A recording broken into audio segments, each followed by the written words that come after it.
once heard somebody describe Kraftwerk as the type of band whose music you listen to while staring at the speakers. And I would agree with that statement actually. There's something very hypnotizing about their music. It's unhurried, exciting, but if you hear this song in particular, it's almost without emotion. It's emotionless. So it encourages a different way of listening to music. And just now, as I was recording it on Audacity, I really loved to see the wavelength patterns that it was creating as it played. Like I said, I do believe that Kraftwerk forged the sound of the 20th century continental Europe par excellence, rivaled only perhaps by the more radio-friendly Italo disco, which too had its own influence, though it would be more often than not categorized as guilty pleasure. But Kraftwerk weren't only about the music, they were also about the graphics, visuals and performances. For example, the cover art of their albums are mini masterpieces in their own rights.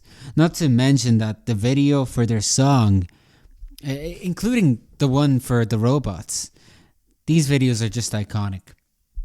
In short, Kraftwerk were more than a music band. They went beyond that. And in fact, they felt like a conglomeration of European avant-garde movements of the 20th century. For example, The Man Machine is possibly their most famous album. It was released in 1978 and featured many of their most famous songs, including The Robots and The Model.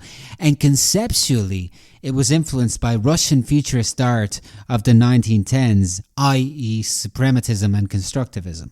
Essentially, these were two art movements that similarly used simple geometric shapes to communicate with spectators.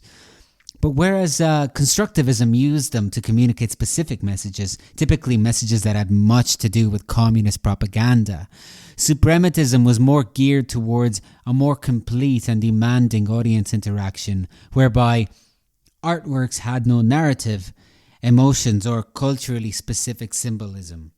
The artist who's often referred to as the leading figure of suprematism was named Kazimir Malevich, and he was the one who actually made what can be considered, pardon the pun, the supreme symbol of the movement, which can be easily described as a black square framed in white.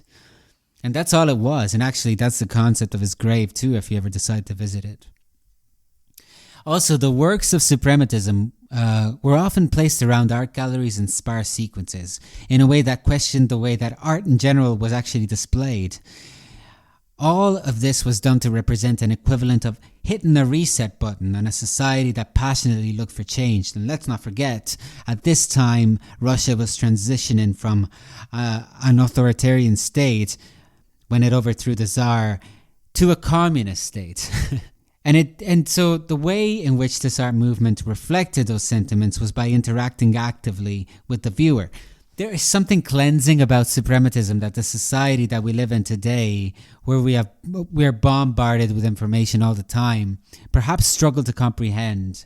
But to this day, I think we can appreciate how refreshing these artworks feel, especially when we encounter them in museums. So as I mentioned, suprematism antagonized the ideas of constructivism, as both were born around the same time. But with the arrival of Stalin, it hardly mattered, as the first thing he did was to abolish, destroy, and violently censor any art that wasn't socialist realist. And socialist realism was simply an art form that was easy to understand and communicated propaganda messages to the people.